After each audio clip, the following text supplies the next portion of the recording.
He survived tragedy and depression to become America's greatest ever president.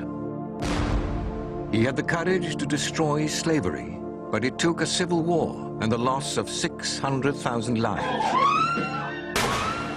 His beliefs cost him his life, but without him, the United States of America would not exist today.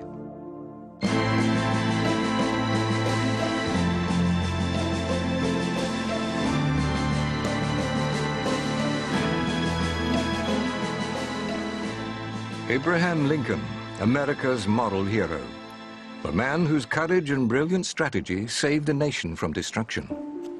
But for a man who reached such lofty heights, his early life was poor and brutal. He was born on the 12th of February, 1809, in a one-room cabin in rural Kentucky, a frontier state of America. His family were farmers, and although he was taught to work the land, nothing would make him enjoy it. Tall, gangly, and ferociously intelligent, he was the first of his family to read, and his preference for books over manual labor made him stand out. Even as a child, Abraham Lincoln was different to his friends. The young Lincoln was a child of endless curiosity. He loved to hear people give well-crafted, well-delivered speeches. He would often go to places where such speeches were being made. He'd memorize parts of them, come back and give those speeches to his playmates. It was in Lincoln's nature to embrace new experiences. And when he was 19, he grabbed the opportunity to travel 1,200 miles down the Mississippi River. It was a journey that would change his outlook on life forever. He was confronted by the realities of slavery. What he did see in New Orleans was probably the most horrific aspect of slavery, and that was the destruction of slave families at auction, the selling of slaves, and the use of slaves literally as pieces of commerce. Lincoln, too, had felt like a slave, having been forced to pay all his wages to his father until he was 21. But when he returned to the North, Lincoln left the family home, striking out to the most exciting town of its day, New Salem, Illinois. Here, he would be his own man. When he came to New Salem, that was a deliberate choice on his part to turn his back on the world of farming, the agrarian lifestyle that was being so romanticized in the 19th century. And coming to New Salem was really a deliberate choice to plunge himself into the world of 19th century commerce, capitalism, the Industrial Revolution, and everything like that. Lincoln's passion for reading continued into his adult life. Studying the great writers of the day, his ideas about fairness were becoming increasingly developed. America was changing, expanding day by day, and Lincoln wanted to be part of it. By 1837, he had studied enough to pass the bar examination. He had decided to become a lawyer. It also plunged him into the world of politics. And politics he loved even more than law. It might be said, I think, with some truth, that for him law was a means to politics, and his practice as a lawyer was always bound up with his political ambitions.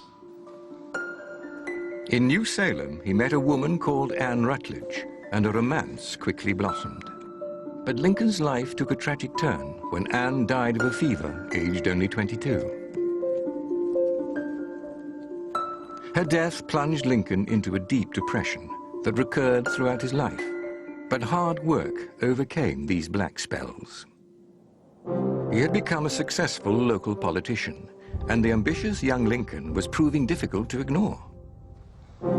He might look awkward, he might look ill-dressed, he might sound uncouth, but once Lincoln began to speak, the power of his logic explaining issues, his capacity to reach out and touch the common man with his immense fund of stories and illustrations, these were things that marked him right away to those who met him as a young man of extraordinary promise and talent. Lincoln quickly established himself as a charismatic speaker and talented politician. Increasingly ambitious, he decided to move again.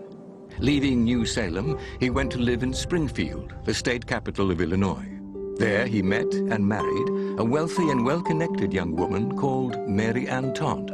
Her family was well-established, well-to-do, a slave-holding family. She took a little grief from her friends and some of her relatives about being involved with Abraham Lincoln, this kind of rough, admittedly interesting and attractive and funny young man, but certainly not her social equal. Lincoln moved onto the national stage, becoming a congressman for his district of Illinois. It was a tense time in America. The country was uneasily divided into 15 free and 15 slave states. When Kansas wanted to join the Union, a fierce debate raged. Should it be a slave state or not? Small-scale wheat farmers did not want to compete with slaves working for their masters. In the South, it was another commodity that was key to the slave issue: cotton. By 1840, cotton was more valuable than everything else the United States of America exported put together. By 1860, the value of slaves, there were about 4 million slaves by 1860, and the value of those slaves was greater than the value of all the American railroads, all the American manufacturing, all the American banking put together. Slavery was not a sideshow in the American drama, it was the main event. Lincoln had always been opposed to slavery. He found slavery repugnant because slavery was a contradiction of his yearning for transformation and self-improvement. The predicament that he faced was that slavery was an enactment of the states where it was legalized.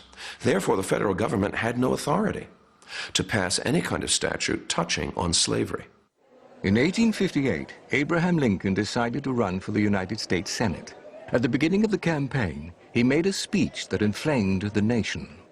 In my opinion, it will not cease. The United States was a house, but a house divided by slavery. A house divided against itself cannot stand. To survive, it would have to be either all free or all slave. Be dissolved.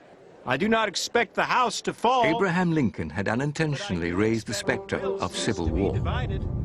It will become all one thing or all the other. Lincoln lost the election to the Senate. His opponent in the race, Stephen A. Douglas, had painted him as an abolitionist, recklessly determined to stamp out slavery. But the high-profile Douglas had unwittingly helped Lincoln gain national prominence. People in the East were so concerned about what Douglas's fate was going to be that Douglas's speeches are reprinted word for word in the Eastern newspapers. Well, of course, as they reprint Douglas's speeches, they have to reprint Lincoln's replies to them in the debates. And suddenly people are reading not only Douglas, but this man Lincoln. And so the headlines begin to run. The prairies are on fire. And people begin to ask Lincoln's friends in the East, "You're from Illinois, do you know this man Lincoln who has debated Douglas?" Lincoln continued his incredible rise to prominence. By 1860, the unlikely-looking boy from rural Kentucky was being talked about as presidential material. He scoffed at it. "Imagine," he said, "a sucker like me as president." However, as more and more people talked to him about it, and more people promised support, he did admit, "The taste is in my mouth a little." As his support grew, Abraham Lincoln decided to run for the presidency. After a long campaign, and with the opposition in disarray, he was successfully elected.